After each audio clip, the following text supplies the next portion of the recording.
Welcome to 21 Convention, Orlando, Florida 2017. I am Socrates, your guest host, and today I have with me the legend Rollo Tomassi and the outbreak speaker of the convention, Hunter Drew.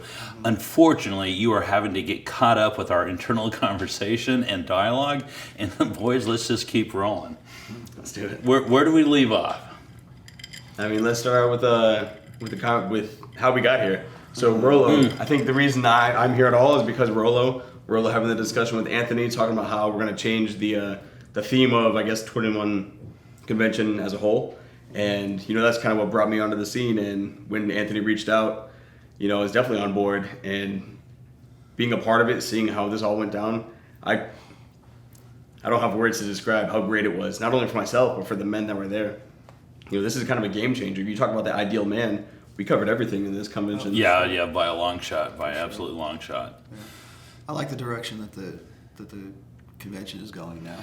Like is probably an inadequate term for myself. I'll be really fucking honest, not to disagree with you, but I cannot throw myself more at this. I'm so sick of being the only red pill, anthropologically centered guy around. I mean, it's like, thank God for you guys. I mean, and honestly, it is absolutely a tremendous honor to actually meet the man behind the words, the wisdom, and honestly, I'm going to do this right now, no offense.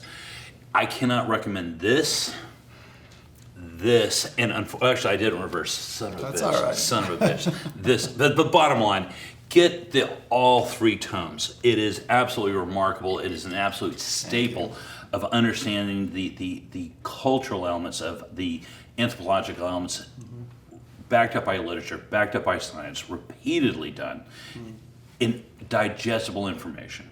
And the part that I actually want to talk about is both of you are fathers, and both of you have committed relationships and marriages. That is absolutely unique, and we don't hear enough about that in red pill awareness and in the community. And that is a tremendous change in the social environment in which we're seeing. So I can't say that enough. I know you've been writing about this for a long time. Hunter, Jesus Christ, thank you for the can of fuck it. I mean, and not only I needed it, here's your give a fuck back. I mean, in spades. And that's what a younger, vibrant guy can actually give older men. Anthony gave it to us years back when I got steamrolled initially with the under 21 convention. Thank God he actually had the nerve and audacity and humility to sit down and say, hey, how did we lose touch? Come back to the fold. And you absolutely provided that. So. Thanks. And the caveat to all this is all three of us are losing our voice from the sheer degree of not so much of talking to everybody. It's coming back though. It's coming back slowly, and thank God for whiskey for healing not on our souls but our Absolutely. So Yeah, I think that the directional change is definitely something that was needed. If I have a confession, my confession is this: is that about, I guess, probably about a year after I wrote the first book, it came to my head there should be some sort of red pill summit. There should be some sort of gathering of guys. And of course I was thinking, Las Vegas at the time. Right. Maybe we can make this happen. And then when I went and I hooked up with Christian McQueen and Goldman and Tanner Guzzi. Right. When we did the Man in Demand conference, that was about as close as I thought we could probably get. But there was a period of about 2 or 3 months where I reached out to some of the guys that I knew in the community, and I'm not an event organizer or anything like that. I'm a writer. That's really where my strengths are, and so it's good to have this as some kind of accessibility for people to actually put the faces to everything. I also think that the shift to a more red pill message was definitely something that was warranted, because as even Anthony knows, I was very, very hesitant to come onto this because I had so many people say, don't go to the 21 convention because it's all very purple pill. And they were right, it was very purple pill. It was very much dating coaches selling whatever program it was that they had.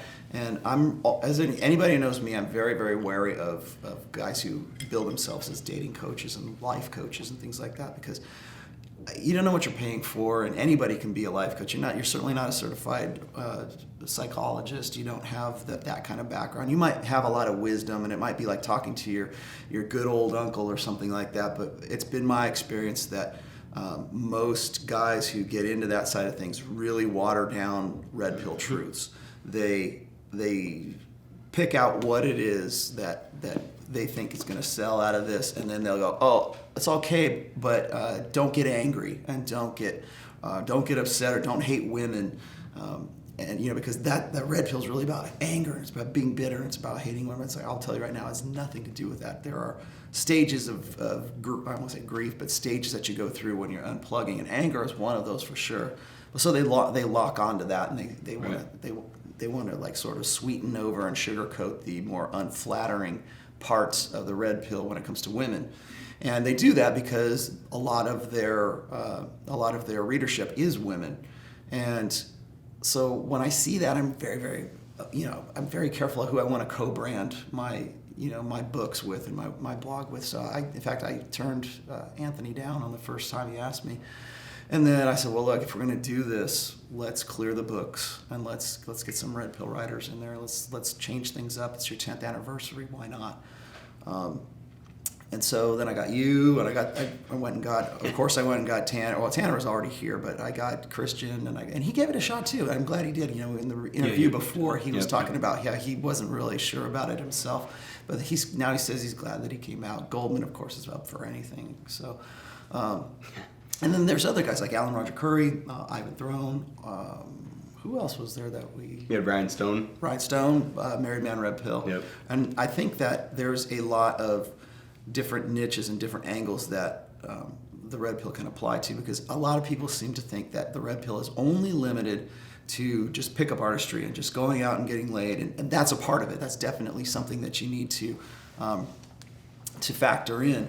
But then what happens when you want a long-term relationship, or maybe you're already in a long-term relationship, or maybe you are awakened while married, and you suddenly begin to understand why your wife acts in certain ways. And I've had so many married guys who've read my book and just say, hey, thank you, you changed my relationship with my wife, because now I get it. I understand why she is the way she is. And things turn around for him. Or else, if they're getting divorced, he's like, hey, I feel better and I'm not suicidal because I'm not intimidated by what I'm getting myself back into. So there's those aspects of it. I really kind of grate my teeth at guys who say that the red pill is only about pickup artistry. That's only thing it should be applied to, and yes, in that term, it should be definitely. It's probably the best tool you can think of is having red pill awareness, but there's more to it than just that, and I think that people really underestimate the contributions that all guys can really have. That's why I'd never get into race, I never get into politics, I never get into socioeconomic kind of stuff, because I think that every man from around the world has something to contribute to it. Even if it's just like, well, they do this in my country, or the girls are like this in Peru or wherever. In fact, I met a guy from Peru that was Yeah. Now I think about it. It's absolutely international. Yeah. It is. It's completely irrelevant, where you're at in that spectrum, and I experienced the same. The discussions we had, we had Ryan Stone here, who I think he has like not quite officially married, but they're married. I come up with, I'm married with kids, but the red pill, that's the intersexual dynamics. How do you maintain a marriage for 3 decades where you're still having the sex that you want? Well, you've got to maintain, you've got to understand the intersexual relationship you're having, the dynamics between the two. Mm-hmm. And I actually, in my speech that I gave, I was saying, that was the book that helped me better understand my wife. When I understood my wife, I was able to better understand my marriage, getting moving forward. Right. And, I've been called, the Rollo Tomassi for 8th graders. Because, I've received it.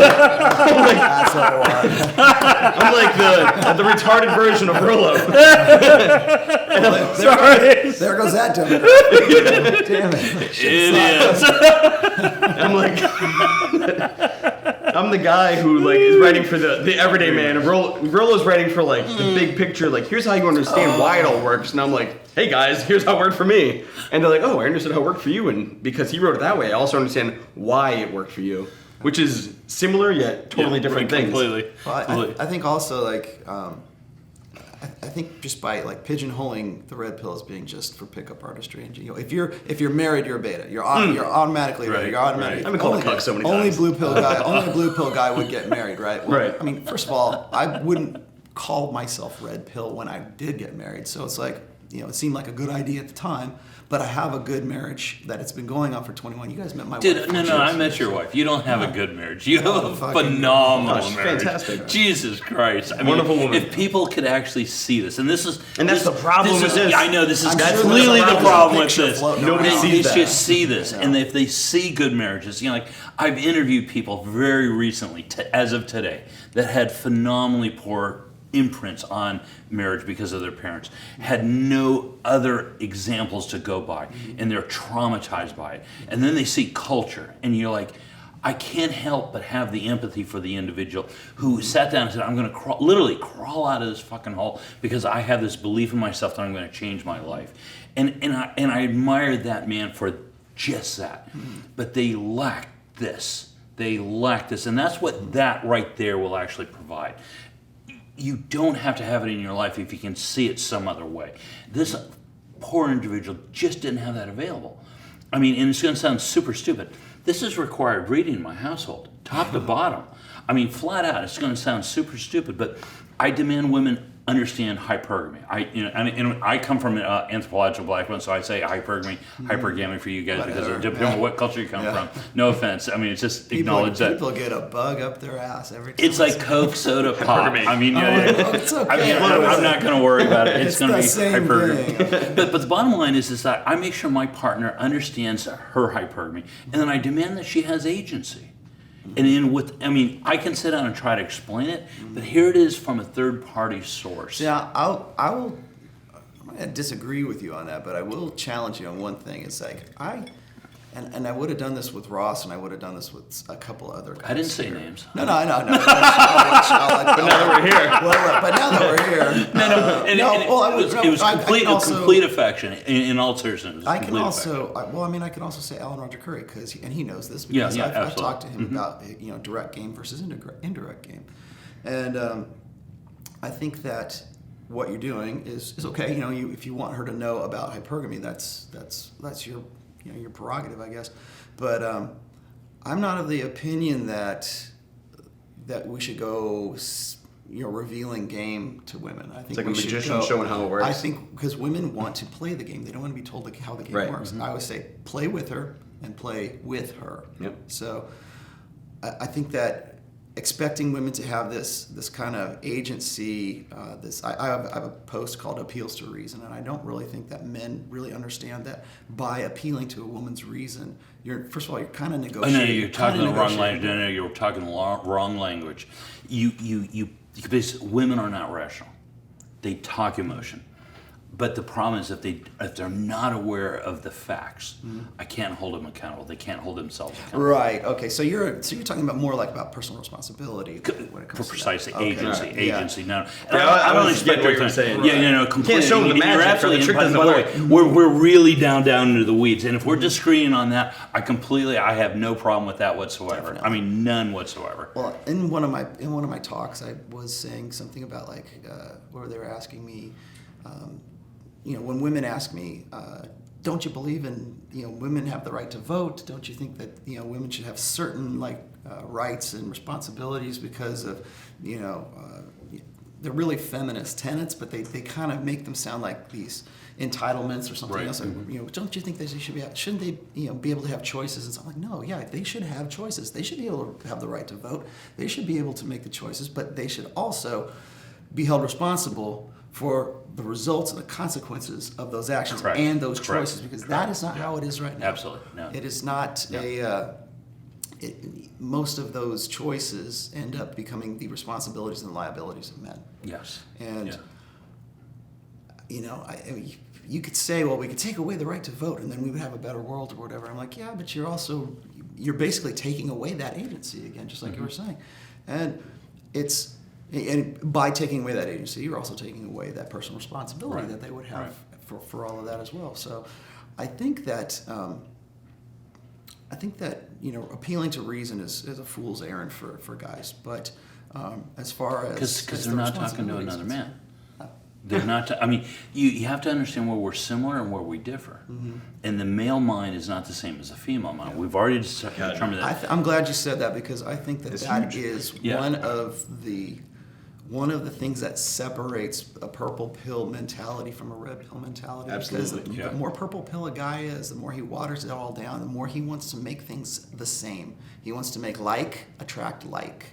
And like does not attract like. No. Opposites attract. That's why the feminine and the yin-yang. masculine. Perfect And complementary. I talk Yeah. about this quite a bit, is that I think that most beta guys, their game, like I said, every guy has game. Every dude in this room has game. Whether it Every works dude or at not. the thing has game. Whether that game works is another story. But every guy has game, because if you ask any dude, we can go outside on the street and say, what's the best way to go about meeting a woman? What's the best way to treat? And I'll guarantee you, 9 times out of 10, that guy's gonna go, oh, you gotta treat her nice, and you gotta be, you gotta get in touch with you gotta support her, and you gotta get behind her, and you gotta be sensitive to her needs, and all of this, kind of psychotherapy bullshit, And unless you run into Christian McQueen, who says, well, you got to treat him like a whore. You treat him like a queen. That's a whole nother scale. And she's mine. That's a whole scale. I would say that 90% or of them- Instagram, someone like say, I don't know, maybe something simple like, I want to come on your face and girlfriend you you up. got guys texting. I love you so much. But Don't do that. A lot of that comes from being taught egalitarian equalism. Yes, bingo. And so we want to believe, really, especially purple pill guys, desperately want to believe that we're more alike than we are not alike. And I will tell you, no, we are more different than we are alike. And you just want us to be more alike because you think that by rationally and overtly telling a woman what it is that you think she should do. And how you can tell a woman 10 different ways why you would make the perfect. Guys do this all the time. Why you would make the perfect boyfriend? You make X amount of money, and you want to build yourself up, and all of these rational reasons why she should want you. And she's just, no, I don't want to have anything to do with you because hypergamy doesn't care. It's like Alan's Right, whole yeah. pitch. I have a PhD. And- I've got a big car. I went to college. Exactly. It doesn't mean anything. And so I think that there's some merit to what Alan is saying, but I would argue that we are far more different than we are the same. And we can see that biologically. We can see that with neurological brain scans. We can see what parts of the male brain is more catered to for spatial ability, rational reasoning and stuff like that. And then just the way that the synapses in women's brains are wired. They're more wired for communication. They're more wired for I won't say empathy, but sympathy. They're more they can pick up on sub-communications and nonverbal cues and things like that. And that's what their predisposition is for. You're really proud of the fact that your son can play baseball and he's really good at that. And I was going to bring it up. I was waiting for it. I was going to say exactly that. Well, You it's showed just me the that video. story. Every goddamn thing. The only thing I regret when you showed me, you should have absolutely taken a selfie video and talk to your son and send that. You're right. And I'm like, fuck, I was telling my partner that. I'm like, in this age, I know you sacrificed being there for your child. I've missed 2 baseball games being here, but this is and worth I'm like, it. This matters to me more than... But no, it doesn't. No, it doesn't. No, I'm trying to balance Because you're creating a world in which he's going to thrive. Exactly. Okay, and not only that, he's going to imprint on what you've done. Well, Okay. for instance, though, your boy probably throws a ball pretty well. Yeah. Your girl Did you probably see him swing the bat? throws like Did you a girl. not see that? Exactly. Did you not see That's because from an evolutionary perspective, boys have a better Absolutely. depth perception, and know how to put their arm and put their the shoulder into it. the whole because body, that is- the whole yeah. body rotation. And that is an evolved survival. You'd say masculine adaptation behavior. He's the pure masculine. Coming out of the womb, he has a Right. predisposition to be able to throw an Seeing object her at sitting in my something. driveway drawing, Right. she's predisposed for that. Right. A lot of people have problems. So- They raise their kids as if they're equals. I raise my kids Right. differently. Exactly. It's fair. It's totally It doesn't- fair. yeah, But it's well- different. But so he has that ability. Okay, that's because it's hardwired into his brain. It's what I call mental firmware. Okay, your girl probably has other things that she's predisposed to, and it's not that you can't teach your daughter how to throw a ball. You can teach her that. It's the fact that she has no biological Yeah, that's not built in. predisposition. It's not for built that. in to the And I system. think that a lot of guys, a lot of my critics get pissed off at me because they say, "Oh, are you saying that people, men and women aren't equal?" And I go, well, no, they're not. Men have strengths and weaknesses, and women have strengths and weaknesses, and we're complementary to one another for the deficits that either one has. And I think that, especially in this day and age, we've been taught to be so sensitive to equalism, like everybody's got to have an equal thing. well, we don't look at the differences. We want things to be more alike. And so consequently, their next words out of their mouth is, oh, so you think men are superior to women? I go, yes, in certain challenges and in certain environmental, tests for that particular sex, men are going to be better at certain things than women are. And other environmental tests, women are going to be better than men are. Completely. So women are superior to men in certain ways, and men are superior to women in certain ways. What's amazing about but that? They always go to the man. They always say, "Oh, you must be a misogynist." Yeah, they because see you- that. that's They see that at projection. such a young age. So fucking projection. It's- I mean, this is what when you fucking have manipulation and it's projection. You hear the argument, and instead of trying to respond to the argument, stop and go, how much of this is you? And you all of a sudden you say, yeah, it's becomes so goddamn clear. It's stunning. I'm put in a beautiful place with my kids being so young, where my son is 8, my daughter's 5. So I get to see it from the onset. I've been trying to block, societal influence from basically the onset. I've been red pill aware before they were born, so I understood what I was doing. So my son, with him, doing well in baseball, sports, being very dominant. He's also very proud. Every day he tells me, "Hey, Dad, is my beard coming in? Is my muscles getting bigger?" He's proud of his masculine attributes. But guess what? My daughter, I brought her on TV. I wonder fucking why. I know. So I coach my son's baseball team, and I'm always with him. But I make time for my daughter. Good for So you. what I do is I really try to balance it. So I'll sit out there with her, but I also bring her a lot of dad-daughter dates. We go out there, and one thing is we had a waiter come up to us, but he had a man bun and earrings. And my daughter, she's 4. She goes, "Dad, why has he got a man bun? And why is he wearing earrings? Boys don't wear earrings. They don't have buns."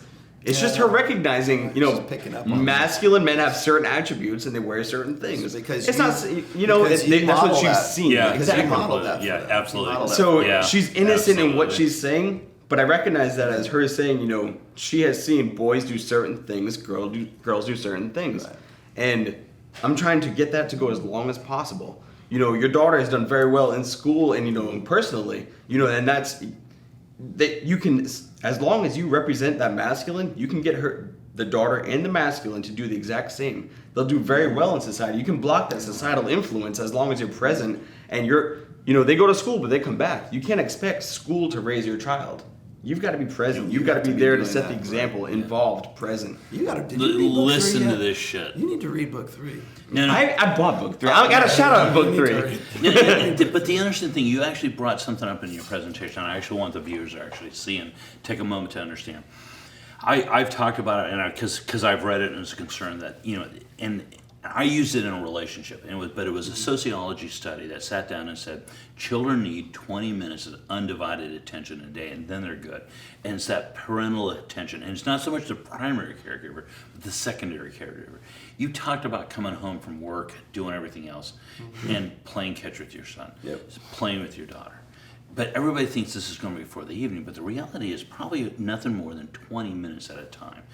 To talk about that, about sitting down and saying, as a father, you are dedicating time, resources, availability, connection. And you also talk about very distinctly about touching, holding, and literally cherishing your child in physical contact.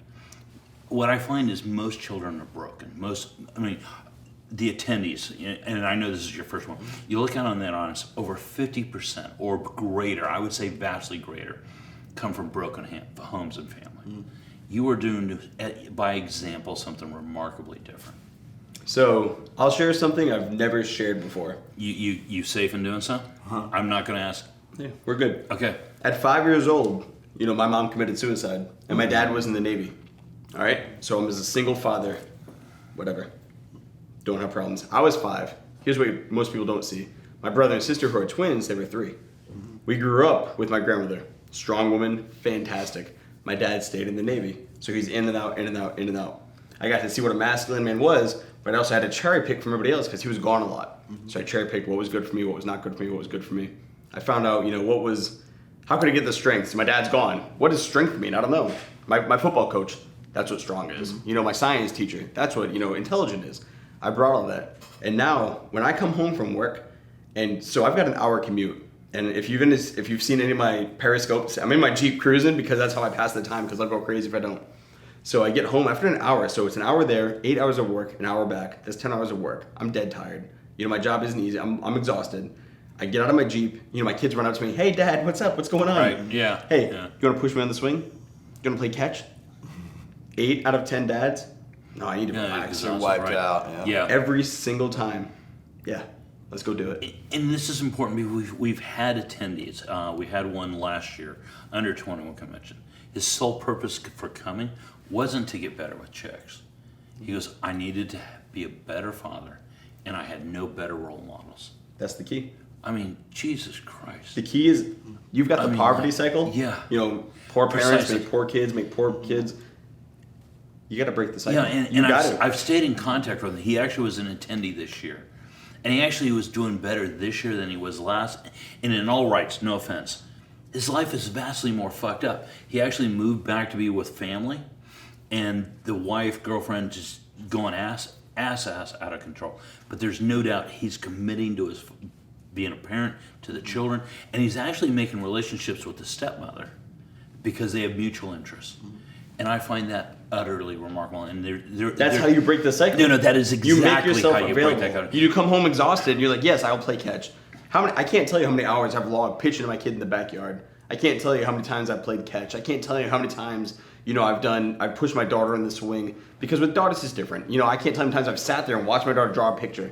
And it takes 5 hours for her to draw one tree, a house, and a kid. But I'm sitting there watching her, trying to be patient. I'm like, I'm happy. We're having a good time. But, you know, she's happy because I'm there. You know, and that's the difference between daughters and sons. You know, you're involved. You know, I'm the head coach of my kids' baseball team. Not because I'm like, I've got all this free time. I sprint. I haul ass from work to get there just because nobody else would do it. Nobody else will tell your sons, you've got to rise to a higher standard. Nobody else will say, hey, do it a little bit better. Because those dads won't, I will. So that's what I strive to do. I strive to set a higher standard than what everybody else is setting. You know, for my daughter, you know, and like I'm saying, like the reason our kids do well is because their parents do well. You know, Bingo. me and my They're wife, going to imprint that's what they learn. You've got to set the and standard from reflect. which they'll measure themselves. Thank you. They follow your example, not your advice. There you go. Say that again. Say that again right there. No, Your children, your friends, your family, your women, they will follow the example you set, not the advice you give. You know, and they will also rise to the standard you accept, not the one you expect. You can expect somebody to do very well, but if you accept less than that, they will go to that level. If you only accept this, they will go to this. If you expect this, but you accept this, they're coming down here. Okay? If you tell your kids they should read, they should lift, they should do greater than what they're doing, but you don't do that yourself, they're not going to do it. Well, Here. true. You know, I tell you what. It's time to go work out. Let's go. No, let's go. I know. Yeah. Here's your case of give a fuck. Exactly. I was going to say with my own daughter, it's interesting because I only have one daughter, and I've been red pill in the conventional sense. I wasn't calling it red pill when she was like 7 years old, 6 years old, whatever. But as things progressed and she got older, I'm just setting that example. All I'm doing is demonstrating. I'm not explicating, and I think that most guys really kind of either they go overboard and go, okay, I'm going to be a real good dad, and let me see, I've got to go through these checklists and figure things out, and I've got okay, I spent 20 minutes with her today, and I spent 30 minutes with her tomorrow, and it's like, it's not like that. It's being red pill. It's living. It's genuine. That way. It's genuine. It's raw, authentic. And exactly. so consequently, my daughter's 19 years old. She didn't go to no public college. She went straight into a university. You did well, She's man. AP classes all the time. Very smart. Is a model. Is a pageant girl. Just a gorgeous, perfect. Yeah, I'm gonna pop off. I'll pop off. That's Well, raw. Close. You Well- should. You don't get to share that shit on. But just to qualify that a little bit, you have to understand what I do for a living. I work in the alcohol industry. It's up to me a lot of times to pick out who my poor girls are going to be, who my booth candy is going to be, basically. If I'm going to promotional events, I have to go to studios and look for pictures of girls, and I have like a very selective process that I go through, because if I have to cater those girls to what I think the demographic is going to be at this particular promo, so I'm in dealing with beautiful women all the time, and so from that perspective and seeing all that, and then like raising a daughter at the same time, and being a husband to my wife, so I get it from there. am very, very helpful with her mom. So my mother-in-law is probably an aspect of that as well. And then a lot of people say, well, why are you qualified to be writing any of this kind of stuff? Well, personally, why I'm qualified is because I've lived with women and they've accepted me into their tribe, and I figured it out. I've lived amongst them. Yeah, I've lived amongst them. And Got a testosterone yeah, flow ring. yeah, exactly. Hanging on. But and they've accepted me as one of them. But I was going to say is I've raised a daughter. I have one brother. Okay, I have one younger brother, and so I've always been around guys for most of my life. My mom and my dad split. My dad actually got custody of myself and my brother. But we're talking like back in the 70s before things all went to hell. Really Yeah. remarkable. And so it was always me, my dad, and my brother. And so I didn't know how girls were raised. I didn't know how girls were, I had no sisters or anything like that. So raising a daughter into adulthood and seeing how, how I imprint on her, it's now reflective in like the guys that she's dating. Yeah. It's like she's man. she's always looking for my approval for the guy that she's Which is dating. Good. Yeah, it was just phenomenal. But not like she doesn't go, well, what do you think of him, Dad? No, Can yeah. I go? No. It's never. Women speak covert, never over. She's always, it's always this back and forth where she's. Yep. And if I like the dude, I'll tell her that I like the guy. I would hate to be that fucking boy. Well, imagine you're dating. no. Hey, Rollo. Imagine you're dating Rollo Tomassi's daughter. No. Okay? I know. You got that shit Let's unlocked. talk about it. What, I mean, Hey, that's a good question. Dude, How does that let's go? Yeah, literally. How are they couldn't aware? imagine. I mean, do you No, they're not. slap the Bible on them? I mean, like, Not this, aware. None of them are aware. Have you had the conversations though? I've had conversations. what are you with gonna them. do? Wait till they're married and all like, yeah, I'm Rollo Tomassi. No, I mean, My like, daughter, Without telling her, had- do you go through like a filtering process? Always, yeah. I can tell, like, she's gonna watch this. She's gonna. My daughter's 5, so I'm taking notes right now. This is more for me than these people. My girl's 5 years old. You let me know what I gotta do, man. You're Rollo. No. I'm literally on my daughter's her first birthday. I sat her down and told her the story of her conception in detail. Just because if I can't tell her that, I sure as fuck can't tell her no. That's good that you say that, and this is something I never talk about when I'm in the books, but like, I think that is very, very important. That's fucking solid. I wouldn't get that deal. But I do think that it is very important for, especially in this generation, being a red pill guy, I think it's very important to be upfront and honest with your kids and not bullshit them about how you used to be when you were a teenager and when you were a 20-year-old. Absolutely, bless because you. I'll tell you right now, when I talked to my dad back in the day, and my mom, even to this day, my dad's deceased, but my mom's still around, but even to this day, she still bullshits me about stuff that I know happened because my dad told me. And I know it happened, and she doesn't want to cop to it because it's either an ego protection kind of thing for her, or maybe it's a generational thing, like they didn't want you to make the mistakes they did, so they didn't want to say, yeah, I rode the cock carousel until I was 29 years old. And that's not going to happen. Your mom is a sweet, perfect, virginic woman who only had sex with your dad. And, No, in your case it might be. Yeah, it's a little weird with my family. No, It's just not kind at of all. crazy. But I think that's important because I am like upfront and honest with my daughter about pretty much brutally honest with her. I'll say, you know what? Your mom wasn't the first woman I ever had sex with. I had sex with probably about 43 women before I had, me and your mom got together. And I'll tell her that, and I'll say, but that doesn't mean you should still go and, don't be a whore. But it's like, but people need to understand that, especially parents, that your parents are human, and that's important, I think, because we have such sort of a romanticized idea of what our parents were really alike, or what certain eras were like. We look at the 50s, like So much we has look at changed. like Back to the man. Future. While Sock hops. you were talking, I was like, wow. that's how it was for Yeah, me. But so completely. much has changed. Right. And I'm not trying to be that cool dad, but I'm trying to be that dad who understands what's it like now. Like I've got to train my kids for what's going to happen to them now. And it's hard for me to keep an ear to the ground. I'm like, it's totally different. So I'm trying to bring them back. Don't get stuck in the now. Go back to how it used to work, and it worked very well. Let's go to that. Quality. Don't reinvent the fucking wheel. I mean, I said it was like, God, it's like, Both my son and daughter, exactly that. Right. I was like, I'm not trying to build, a fucking Tinder chick, and I'm not trying to build a fucking boy who's fucking going out and trying to supplicate, like, hey, I'll do so many chores so you can have sex with me. Like that won't happen with my son. Savior schema, yeah. I'm trying to do the right thing.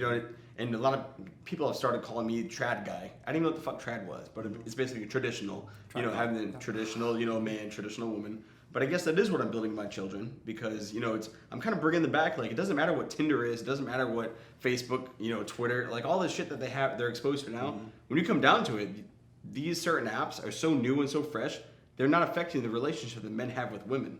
Bring it back. A quality woman is a woman who doesn't have, 200,000 miles when you buy her. Right. Well, I actually addressed that in the third book. I know, I read it. Oh, you did? Okay. Yeah, I'm in it. have read Again.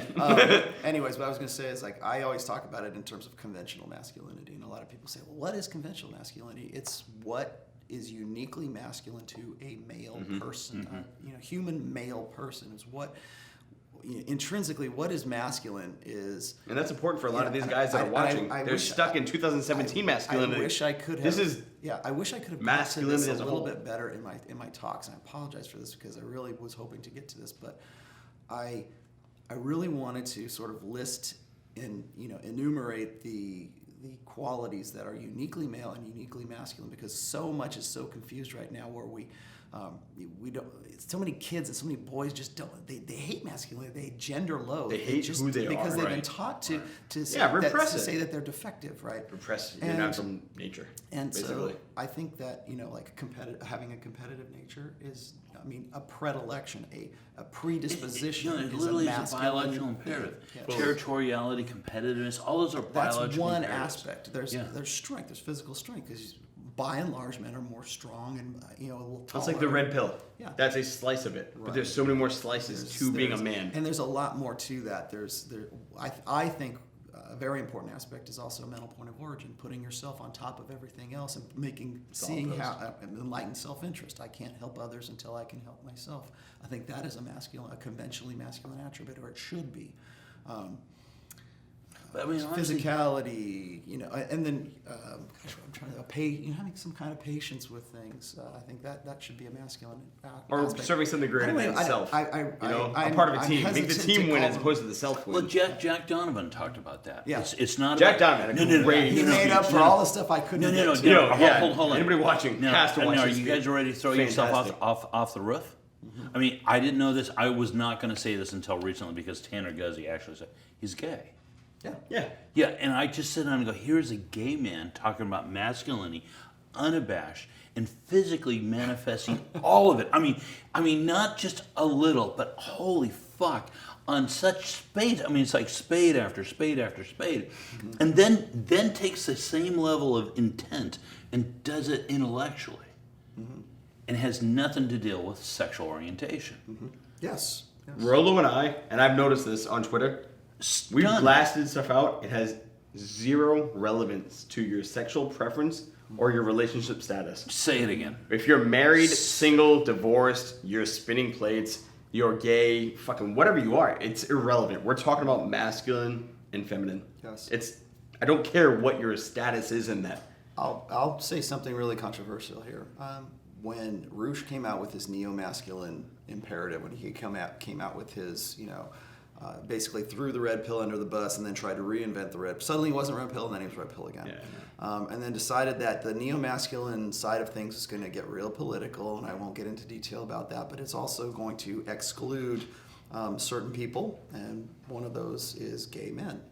And I thought it was really hypocritical for him to go and have an interview with Milo Yiannopoulos right after that, because he's got the reach. Then maybe that's a little disingenuous. But like I also said at that time, I said, so does that mean you're going to exclude the contributions to the manosphere that Jack Donovan has brought to the table? And I got blocked on Twitter.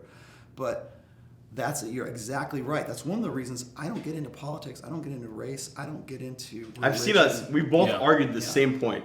Different on our own fronts. Right. We've had these same arguments. I'm like, it's irrelevant. And it doesn't matter. Black, white, Asian. That's not what I'm talking about. Because I'm not willing to exclude the contributions of a man just because he's gay, just because he's black, just because he's If you're masculine, you're masculine. Honestly, I would like put dudes? him like You're masculine as fuck. This is the stereotype. You sit on masculinity, everything. Okay, orientation. it was not diminished by the display enacted, not by what he said, but how he carried his life. I mean, it is incredible. I mean, you're not going to see this fucking on film. You're not going to feel the impact until you see and meet the man and look in his eyes. It is absolutely fucking incredible. You know what's funny is we were at the first dinner out at Casa, and Christian comes up to me. The chicken. Yeah, I was trying to explain that shit. The chickens. If you didn't see it, I mean, like, And so holy Jack is crap. there. Jack Donovan is there, and he's talking to the waitress across, or the bartender, that really hot bartender that was on the other Yeah, side. the other side. Yeah. And Christian comes up to me and he goes, "I'm so glad this dude is gay because he'd be killing it right now." Oh, shoot, Putty. You know, I know. he's putting his hand. At least you have a chance. I'm like, thank God. I mean, but if you actually look at the demographic, and I know this is not where you go, but as an architect, I'm allowed a big ass fucking brush, and when you look at human dynamics, and there's this oddity of regression to the mean. Where you have really intelligent people and their children, no matter if you get two geniuses, they kind of regress back to the mean. But there's this phenomenon on the gay population tends to have more people of genius IQ. The excellence of humanity is expressed in a singularity that ends up right after them because it doesn't get transgressed into the gene pool back down to the mean. But if you look at it, whether it's Jack Donovan or Milo Yiannopoulos or any of these other individuals that have phenomenal intellect, capability, persona, everything else, there seems to be this phenomenon about the derivative of mankind out on that end. But again, we're talking about the outlier, not the mean. Well, that's the best. I think the best thing about this convention is that it's open to everybody, and it's Holy open shit. to, But even we'll the never guys. be recognized. just We'll on never spin be that. recognized. Even We'll the guys- never be Never. recognized. Everybody watching this, even the guys that watch this, it's such a small percentage. Well, even the guys who This is for when everybody. I was doing the interview with Christian and Goldman, we were talking about the diversity of social intelligence between guys. There's guys that you're going to look at and you're going, okay, that guy's a little whack, and then there's the guys that are just like you and I are talking right now. Like I feel like I've known you for forever. But I think even those guys who are a little bit off, they still have something to contribute. They still have to Yes. say, they still Yeah, have yeah, something yeah, that without a doubt. Different I'll perspective. learn Without a doubt, something without from a those doubt, guys. And without a I doubt. think it's very short-sighted to limit your who you're going to allow to be involved and significant just because of your own biases. I completely agree. I just don't see that happening. And that's why it's funny. We had dinner with you guys and Jack the last night, and I went back to the room and I told my wife, I said, Jack Donovan's gay.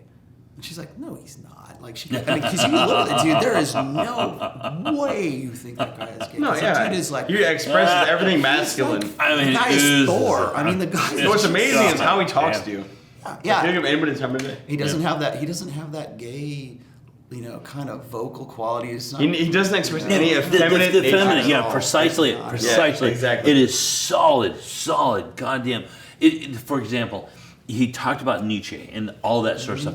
He personifies the Ubermensch in all the qualitative manners in which you want. The humanist part. You couldn't get a better display. I mean, Tanner actually used him as a typecase for the rugged individual. I don't think the guys here are going to really know, unless you see the talk, but Jack Donovan talked about nobility and the nobility of man.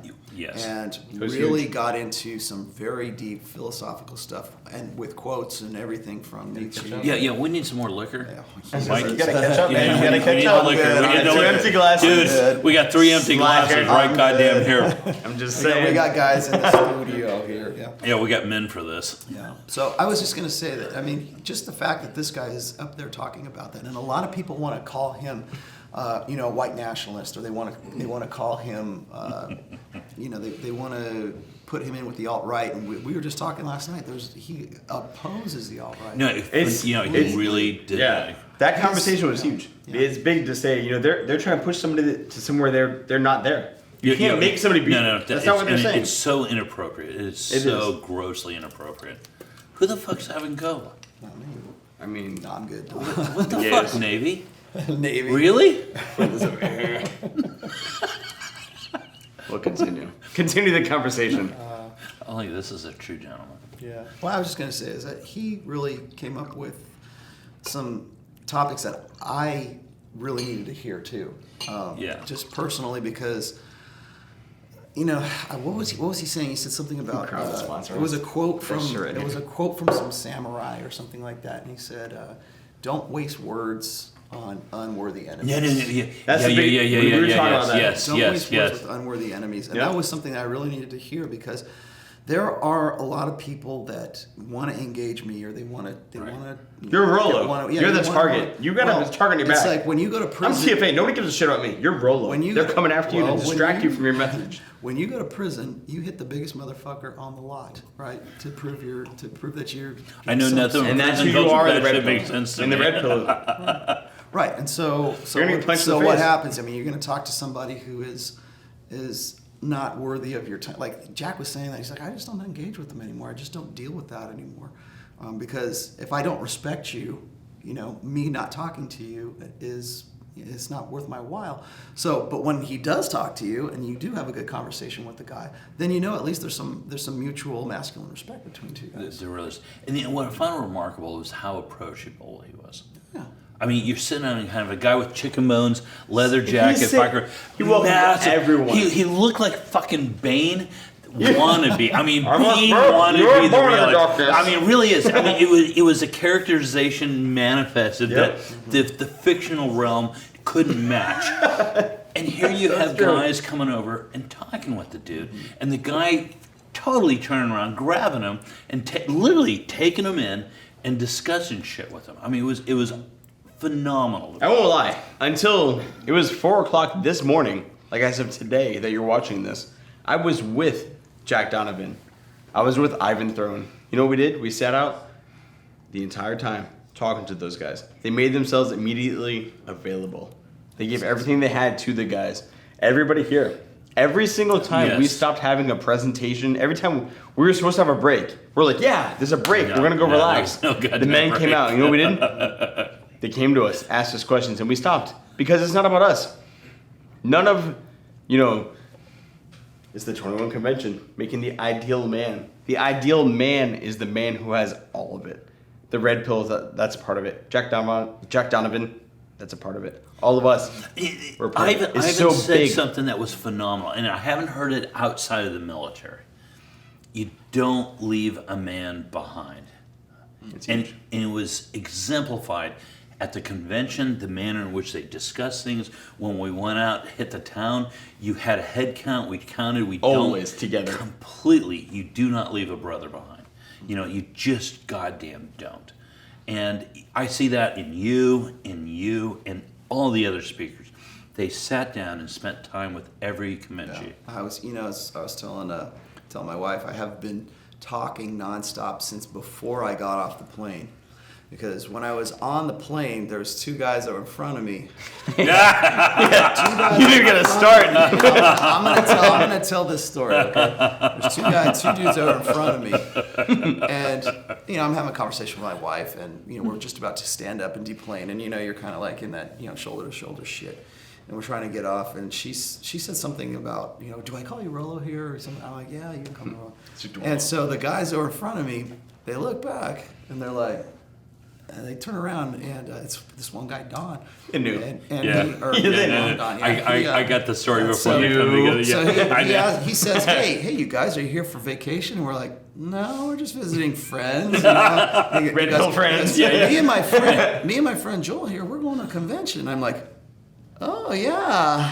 What's that? How was that for you? And he's like, yeah, it's called the 21 Convention. And I go, oh. I've heard of that. And he goes, yeah, it's a red pill kind of convention thing. And I've never met this guy before in my life.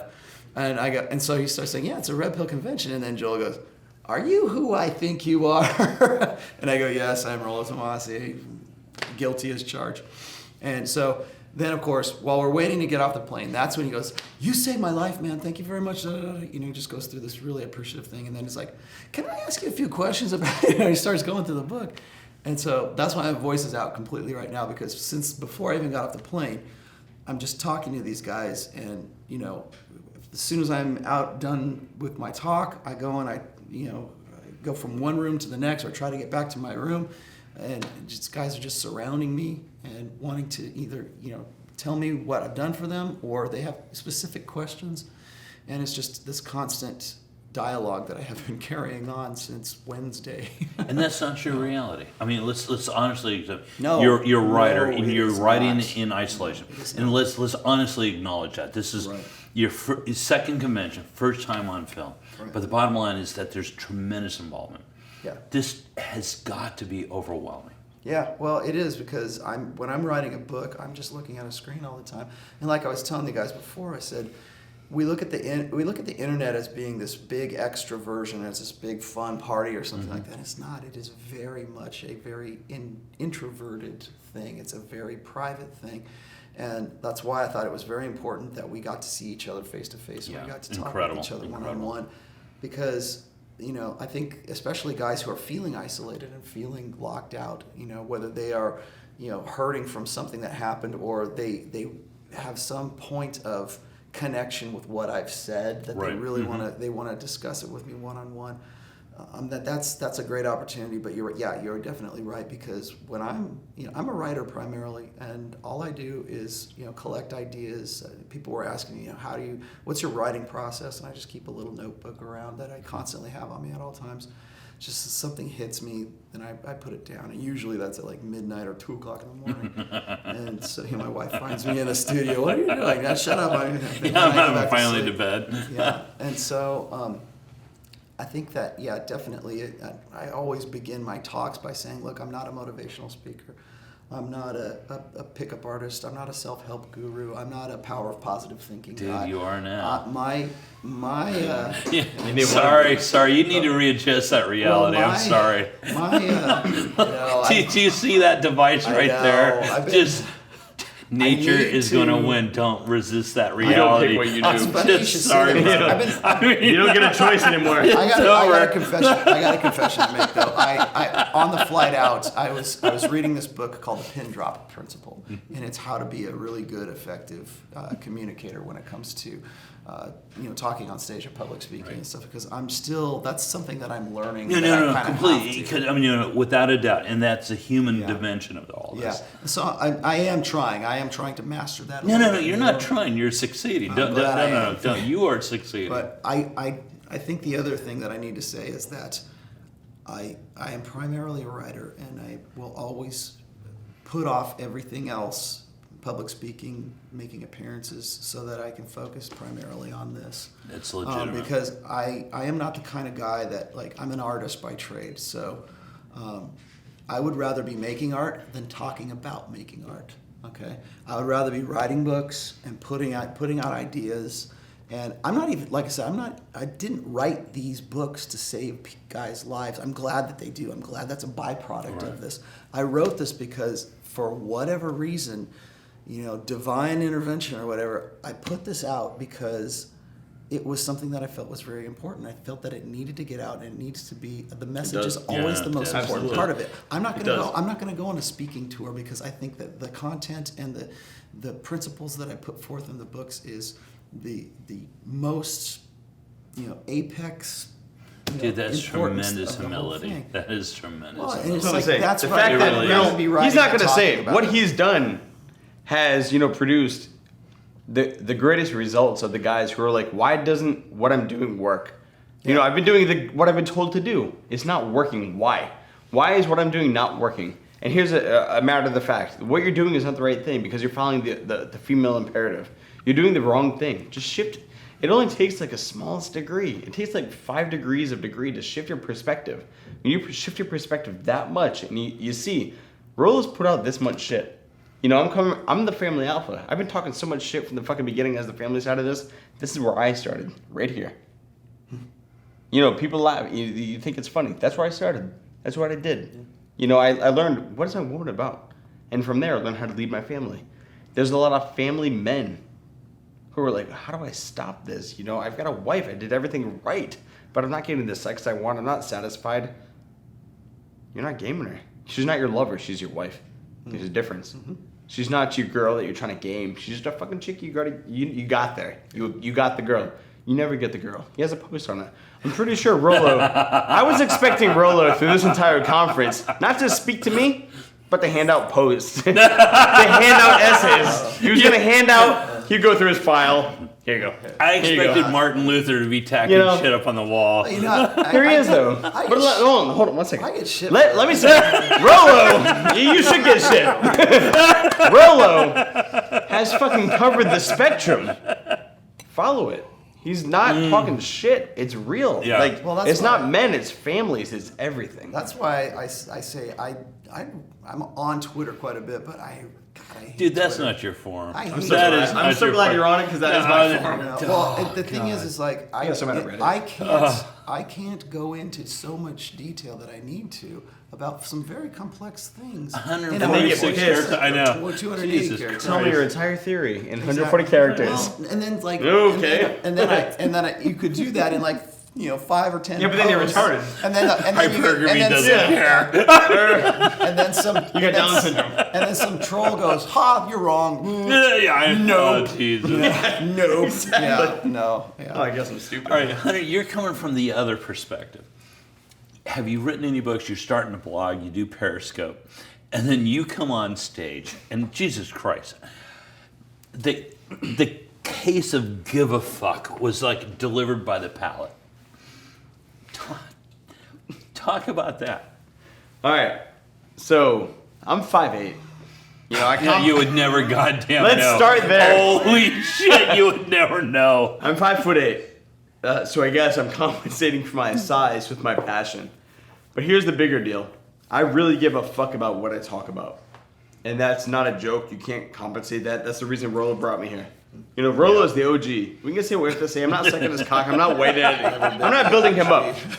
Nobody has to build him up. He's there. What I'm saying right now is he recognized I'm coming from an authentic perspective. I'm not joking when I say what I say. You know, I'm not trying to gain favor. I'm not trying to supplicate to the narrative that's going on with the female imperative. Fuck that shit. I have no fucks to give when it comes to helping women out to, do that shit. What I care about is men. I care about men. I care about families. I care about growing that perspective of, hey, if I'm a man who's had children, am I weak? No. I've got married. Am I a cuck? You're not a cuck. Chill out. Follow your mission. Go forward. He's asking me the question right now. I've got Rollo right in front of me. I know. These guys, I've literally been called the retard of him, and I'm not even on his spectrum. So I'm glad this is on the video. People think I'm the guy who has no idea what's going on, but guess what? I'm the guy who has a family, and guess what? I'm still doing it. There's a lot of families out there who wish they were still fucking their wife like they did in the beginning. My wife's a fucking porn star. No problems. My phone's been blowing up. Guess what? It's probably pictures of her. Why? Because she gives a fuck. My children, they're out there, they're achieving greatness. My son's 8, my daughter's 5. They're not doing amazing things changing the world, but guess what? My son's doing amazing things on his baseball team. My daughter, she's out there drawing in my driveway. And guess what? When you're a father, when you're a man who gives a fuck and you're trying to express that masculine and feminine in your children, you let them do that. You stop trying to live through your children. You let your children live their own lives. You let them do their own thing because you don't get another shot at life. That's their life. Your job is to express, be fuel to theirs. You be fuel. If you have a son, push him forward. If he wants to be a rocket scientist, build rockets in your backyard. If he wants to be a football player, push him forward. Don't do it. Concussions, no fucking joke. Baseball, that's where you go. Daughters, she wants to draw, she wants to dance, she wants to do it. Be the dad who shows up. Be the dad who practices pirouettes with her daughter. I did it.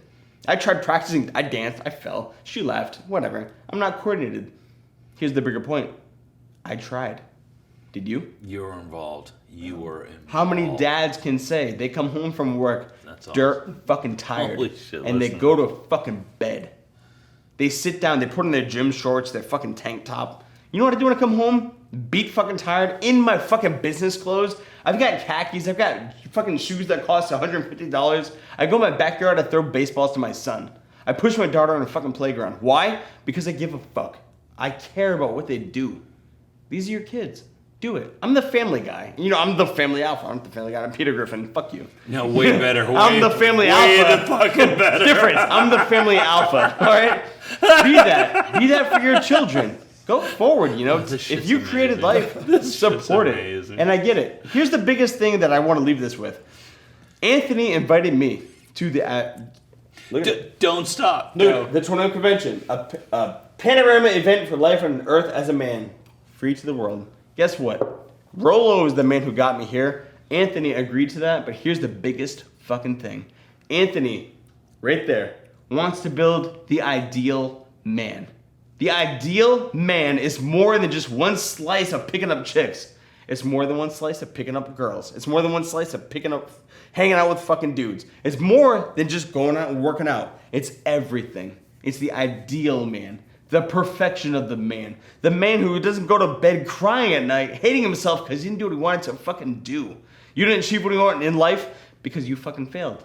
The ideal man does what he wants to do. Whether you have children, whether you don't. Whether you fucking want to build a business, whether you fucking don't. Write books. Look at fucking Rollo. Wrote all these books. He fucking did that. That's the ideal man.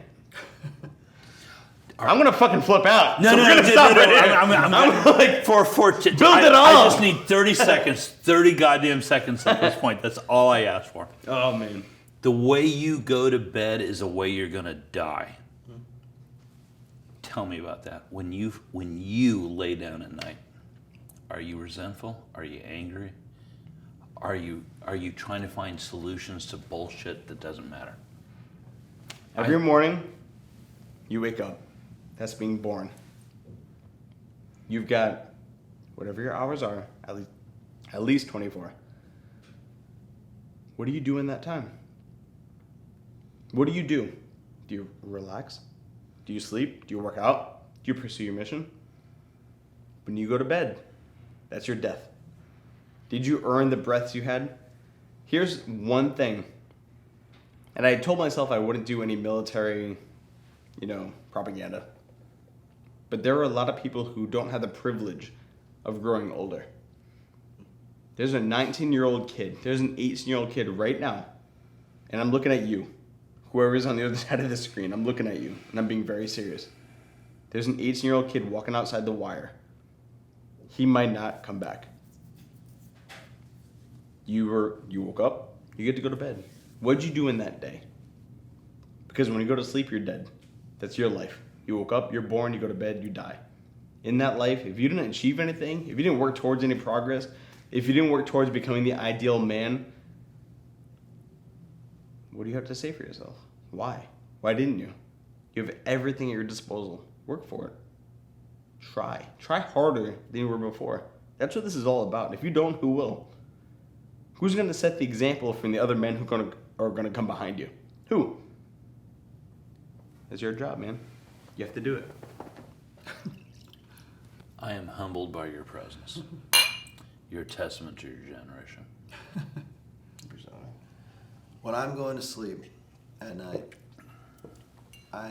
it's interesting to me because that is the one time of the day that I don't have any distractions going on. I'm constantly multitasking.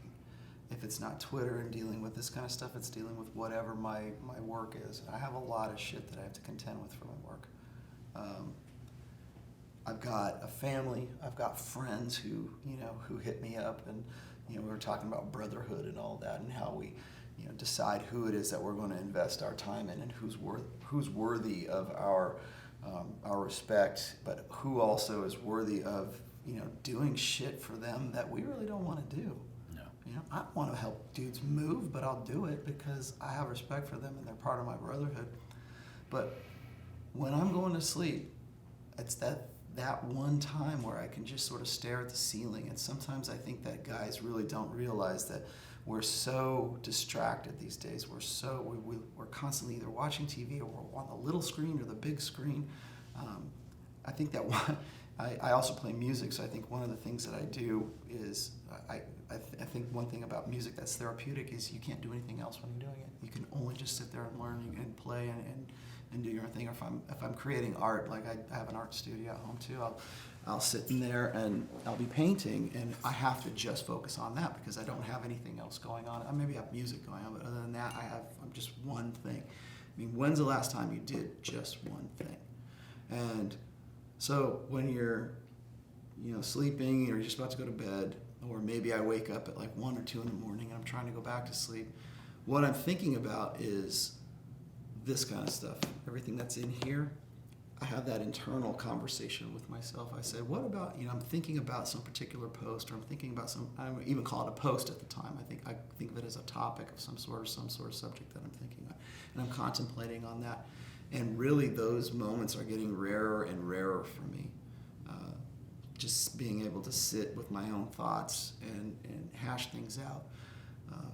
Eventually that turns into a post, which eventually turns into part of a book or something like that. But I think that really collecting your thoughts and really contemplating something is really a lost art. And I don't mean to go all fortune cookie on you, because this isn't some stupid Zen New Agey bullshit. This is honest. I mean, this is just what I think about.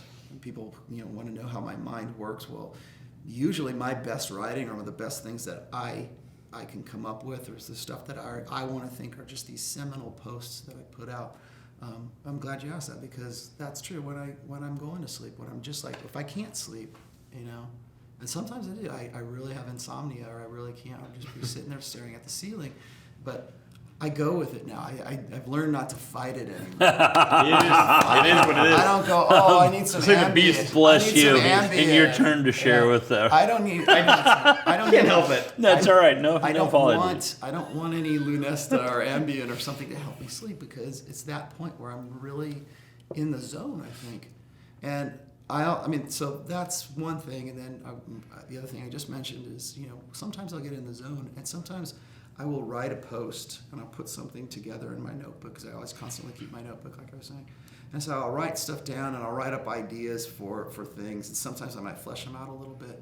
And then some posts I just like go A, B, C, D, E. These are the topics that I want to hit that are relating to the main theme of the post, and I'll write them out. And that's usually something that I can do fairly regularly.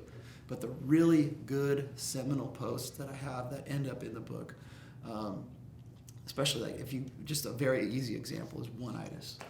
I can remember when I was thinking that, and I was remembering, how my brother-in-law hung himself because he had one-itis, and he literally could not live without his, my sister-in-law. That's brutal. And so, I'm contemplating that, and it's funny because my wife reminded me that this not too long ago is when all that shit was going down. It happened in 2003. I had actually gone to bed that night that we've discovered that he was dead.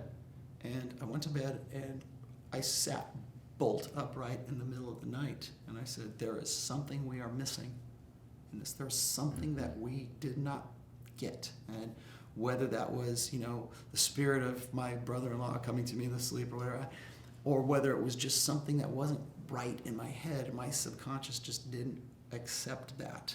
And I sat bolt upright in bed, and I go, there is something we are not seeing here. And that's when I realized that, I needed to write something about it, and I needed to get a little bit more invested in it. I wasn't even writing books then. I was just writing stuff on the SoSwap forum. But again, what do you do with your thoughts when it's just you and your thoughts? That's what I do. I write. I just come up, I have these internal conversations with myself, and those often turn into some of my best posts, where when I get into the zone, I don't need all the outline that I'm writing in my notebook. I just go. Writing to me is like something that needs to come out of me. It's like an excrement, not like shit, but like it's like your hair or your fingernails. No, it's or processed. Something, something you exude, or something that just kind of flows out of you, and that's just, I don't know, that's just me. You honored him with your post. Can't. Yeah, I can't. That's perfect. Yeah.